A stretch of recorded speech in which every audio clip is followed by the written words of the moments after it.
So the guy who recognizes him, who blows the lid off of who that is over in that ship, is Admiral Wolf Yularen, who is voiced by the same guy. The same guy that does the intro. Yes, he's the narrator for every episode as well. And they didn't even change his voice, like from narrator mode to Admiral Yularen mode. It's the same, like, you just talk like that in conversation? Do you talk like that during sex? I need to know. I would. Oh, yeah. Talk Clone Wars intro to me, baby.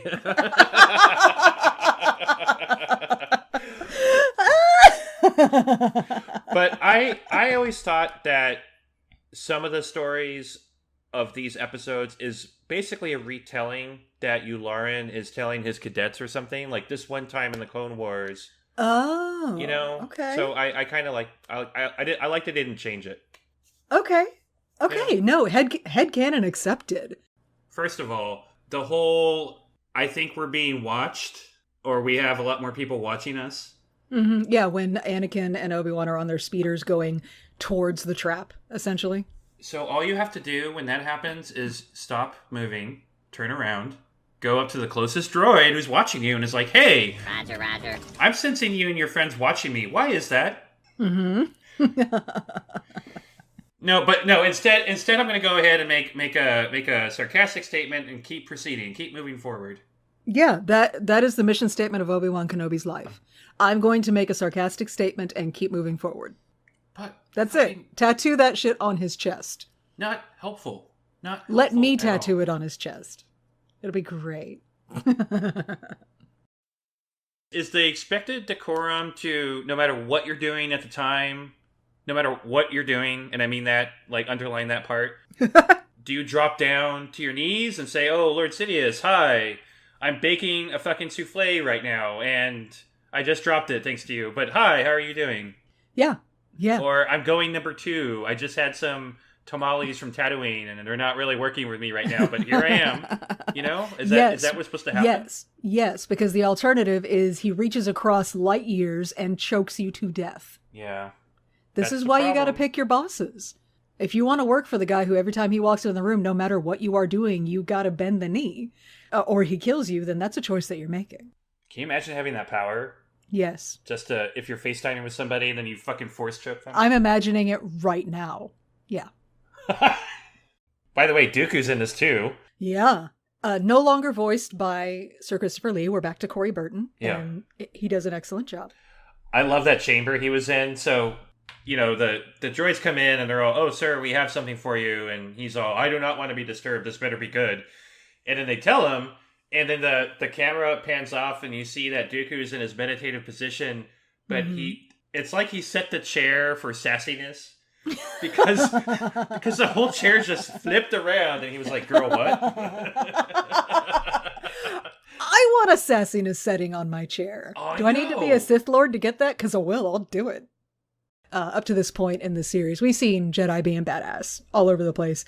And we have seen in Attack of the Clones that Yoda is terrifying to confront because he's tiny. And because he's bouncy. But this is the first time we see that Yoda fucking loves tearing shit up. He loves it. He's having so much fun. Just wrecking shop on all of these droids. I thought Mace Windu was the one that was like, we need to find the Sith. We need to start a war. I can't wait to kick some ass. Turns out Yoda also in that camp. I think for a little bit. I think when Yoda, deeper in the series, when Yoda is going on, especially when Yoda goes on a spiritual journey, I think he definitely changes his mind. Which is a character growth and an arc that I think is really interesting to explore. Right now, we're seeing him at the beginning of that, where war is fairly consequence-free and actually a lot of fun, and it's cool to be a space wizard right now. And this is really the episode where, for me, the battle droids just truly reveal themselves as Sidious's true dark and deep plot, because these droids are so fucking horrible and so incompetent.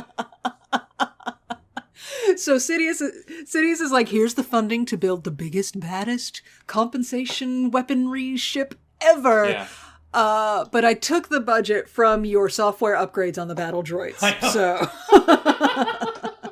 we're more of a hardware kind of government, not so much a software government, you know. Right.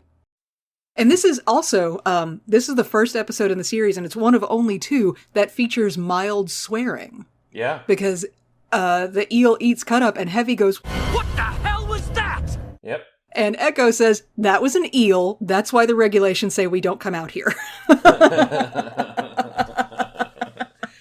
Of course, when Rex and Cody are confronted by said eel, Rex is like, and blasts him in the eye and kills him instantly. Yeah. That's fucking rude. One fucking shot kills him instantly. It's adorable. I love Rex. he's so good at his job, which is shooting stuff. He's just great. That's what we call a competency boner. Mm. Oh my gosh. Love it when they're good at their job. Love it. Now, about Ga-Noct as the character. He is a Trandoshan. The only other Trandoshan that we've seen in Star Wars was back in the OG trilogy. That was Bossk. He was a bounty hunter. Mm-hmm. And he was just sort of like, tall and fit and intimidating. Ga-Noct, not so much. Not in shape. No. Sits around on the ship a lot, probably, He is a little more rotund than the one other Trandoshan we've ever seen. He's got these long arms. He's kind of got a Forrest Whitaker eye thing going on. And, the point, he was deliberately designed this way. Dave Filoni, was making the point that not every member of a species looks exactly alike. Mm-hmm. For example, in real life, I am technically the same species as the splendiferous Tilda Swinton, but if you stood us next to each other, you wouldn't know that.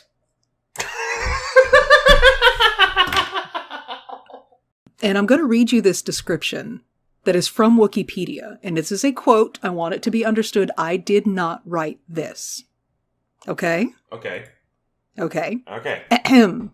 Quote, physically, Gungans were tall humanoids with a flexible structure, strong leg muscles, strong bills, muscular tongues, and many other traits designed for living in the waters of Naboo.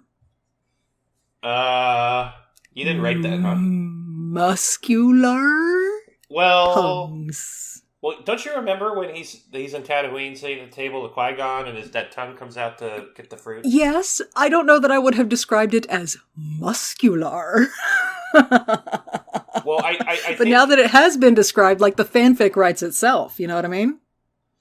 But despite his hair, did you notice that Captain Argaius was inexplicably really sexy? I mean, sans hair, he was extremely sexy. Yeah, you know why? Because he's voiced by James Marsters. No. Yeah, that's Spike. No! I'm looking this up right now. Oh, poor Watcher. Did your life pass before your eyes? Cup of tea, almost got shagged, cup of tea. Yes, ma'am. Oh my god, you're fucking right. I was like, what is this involuntary sort of lady bits reaction I'm having every time he talks? It's almost Pavlovian. Why have I been trained to respond to that voice in this way? Googledy goo. Oh, it's Spike. That's why. Yeah. Jedi Master Kit Fisto, he is a Nautolan. And his most notable trait is the magnificent tentacles growing from his head. Tentacles. All of his tentacles. And it turns out the reason Nautolans have those is because they use them to sense pheromones. Because their native language, which is spoken mostly underwater, half of it is pheromones. So in order to have a conversation with a Nautolan underwater, you gotta fan out your tentacles into the water and sense the pheromones as well. That's fucking weird. Don't call it weird. Maybe to a Nautolan, you're fucking weird. Okay, sure. But you know what? They're not real, Stephanie. I don't know if you knew that. Wait, what? I mean, I'm picturing two people floating underwater, and one of them swims up and is like, "Smell my armpit," you know? No, don't smell my armpit. Put your tentacle in my armpit. Oh, okay, that's better. Hondo's all, "You have a very nice looking ship, very expensive, and you also look very expensive. Who the fuck are you?" Of course, Hondo already knew who the fuck he was the moment he saw him. Hondo recognized him the second he saw the ship. Yeah. He's like, oh, nobody else flies around in this expensive-ass luxury solar sailor. Fucking Dooku. He's so bougie. I love it. Yeah, so of course Hondo successfully manipulates Dooku into convincing him that he needs passage to his pirate base. His little pet is like checking Dooku out in a very subtle way, and Hondo spots the lightsabers. Mm-hmm. Fun fact, that pet is not a pet. That is a member of the gang. Oh, yeah. That is Pilf Mukmuk. He's a Kowakian monkey lizard. Pilf Mukmuk? Pilf Mukmuk. He has a brother somewhere named Pick, so it's Pilf and Pick Mukmuk. Aww. The Separatists land, and emerging gloriously from the Separatist ship is Separatist General Lockdurd. I am General Lockdurd of the Separatist Alliance. I love him so much. It's a worse name, by the way. Lockdurd. He's also not the most in shape Neimoidian we've seen. You know, to the point where I wasn't 100% sure he was a Neimoidian until I looked it up. But again, like, not every member of the species is meant to look exactly alike. This particular Neimoidian is like if you took Newt Gunray into a character generation screen and then just grabbed all the sliders and cranked them all the way to the right. Mm-hmm. Just all the way over. He is Newt Gunray cranked up to 11. He's got the biggest hat. He's got the biggest chins. He's got the biggest sassy pants on. Like, he's just super Neimoidian. So Obi-Wan, like, basically feeds her a line where he's like, you could maybe get someone to override the warmonger. And she does. She goes behind his back and gets the government back home to override him and say that they're going to try and diplomacy this situation. And then she's like, okay, so Obi-Wan, you go do that. And rather than explain patiently to sweet little Senator Chuchi that he can't, he has no credibility with these people, he cannot return to the negotiation table, she's going to have to do it. She's the only one that can represent her planet in this time of need. He just says, no.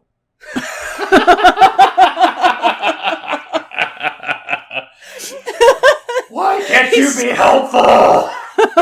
He's such a little bitch. Anakin and Obi-Wan, like, exchange a look, and Obi-Wan turns to her, and he's like, no. You people fucked this whole thing up. I'm done with you. I have a light sword. I'm pretty sure I'm getting out of here alive. Good luck with that. On their way into this bunker to go and try and defuse all of the bombs and get those under control and capture the doctor and all of that shit, there is a point where Obi-Wan goes, Anakin, don't risk the mission to save Padme. So Anakin immediately risks the mission to save Padme. He like waits a whole 10 seconds and then does it. Obi-Wan should have said, Anakin, whatever you do, just save Padme and I'll take care of everything else, okay? Just fuck up. Yeah, because that's what's going to happen anyway. Like, just make that be the plan, dude. God. You know I fucking love Obi-Wan. You know he's my favorite, okay? I know. Okay. So I was not prepared emotionally for the shot of Obi-Wan in the gunship on the way down to the surface. They did this on purpose. They were like, Stephanie's going to watch this and we're going to have to we got to hit her with this look. Motherfucker looks right at the camera and gives like a sexy, smoky-eyed going to war look. And oh my God. My pants fell off. Anyway, look, I'm sending you the picture right now. So you see what I mean, okay? Okay. That shot happened. Yeah, that's hot. That's a lot of That's WAP. fucking hot. That's a lot of WAP. So, like, surprise! You want to fuck a cartoon? Like, I know, bitch. You don't need to remind me. Fuck. Count Dooku is a racist. He's an alienist. He honestly believes in the racial superiority of the human race. Oh, wow. Okay. So it's ironic that he is leading the Separatists because the Separatists are mostly aliens. Mostly aliens. But that's the evil Sith part of his plan is he is proving out and making aliens the bad guy in this Clone Wars struggle. When the Empire is rising, there is a purposeful effort on Palpatine's part to demonize specific alien races to further unite the galaxy behind the Empire. Oh, okay. So racism is a real thing in the galaxy. It doesn't get discussed very much in the movies or the TV show. But the thing is, you hear people, they will tell you to keep your politics out of Star Wars. The Star Wars isn't about politics. It's just Star Wars. And like, fuck a bunch of you. This is absolutely political. Everything about this is political.